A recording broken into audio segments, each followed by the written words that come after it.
This portion of Local Lifestyles is sponsored by Senior Connection.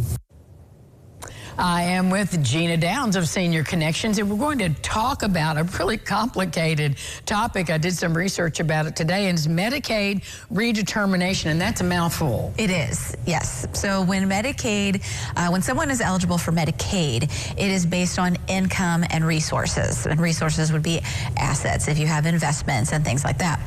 So Medicaid is a state and federal program that determines if you should receive additional benefits based on your income. And during the pandemic, they didn't redetermine anybody's status. So usually they will periodically redetermine if you've had changes in income. So they're looking at that. They're looking at that constantly. That all froze. It all froze as of the pandemic due to the public health emergency. Sure. And so they put a bunch of people on Medicaid, and then they didn't check anybody's income. And as people are going back to work and changing jobs, lots of fluctuations, and they were still receiving Medicaid benefits. Well, as of this year, that's going to stop. As of February 1st of this year, states can start redetermining those Medicaid eligible individuals.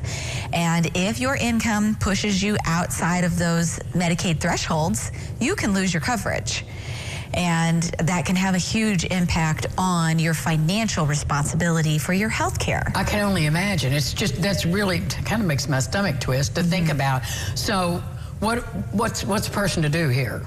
So if you are on Medicaid, you're going to receive information. Everybody that's on Medicaid in the country is going to receive information about verifying their information, their income and resources. You must respond to that letter. And what's your time frame? Honestly, I don't know. I think you have 30 to 60 days. Which is not a lot. It's you said not the a paperwork lot. Is crazy. Yeah. Now, the redetermination, that information, that is supposed to be a fairly simple process to check some boxes, verify that information. But if you do not respond to that letter in their timeline and you get kicked off of Medicaid and you still need it, you are going to have to go through the entire process, starting from square one. Not just a reapplication, it is a new application, and it's going to be a big process, and this affects millions of people across the country. Is there going to be help for people going through this complicated paperwork? Yes, the state health insurance program, SHIP counselors, they can help out with that. We've got resources here locally with SWORCA is where our SHIP counselors are. I know that Ascension has a department there. I believe Deaconess does. So we've got resources locally, and there's also going to be that statewide. But they're going to be inundated with people needing that help. So it's going to be a slow process.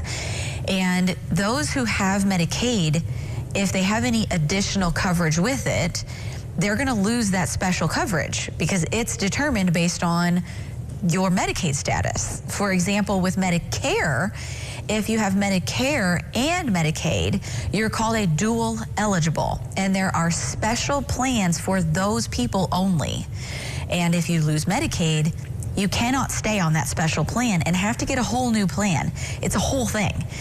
So this is just huge. So I mean, the takeaway here is fill out the paperwork and make sure you stay in the loop. Thank you, Gina, for walking us through. That was complicated. We'll be back with more Lifestyles right after this. Stay with us.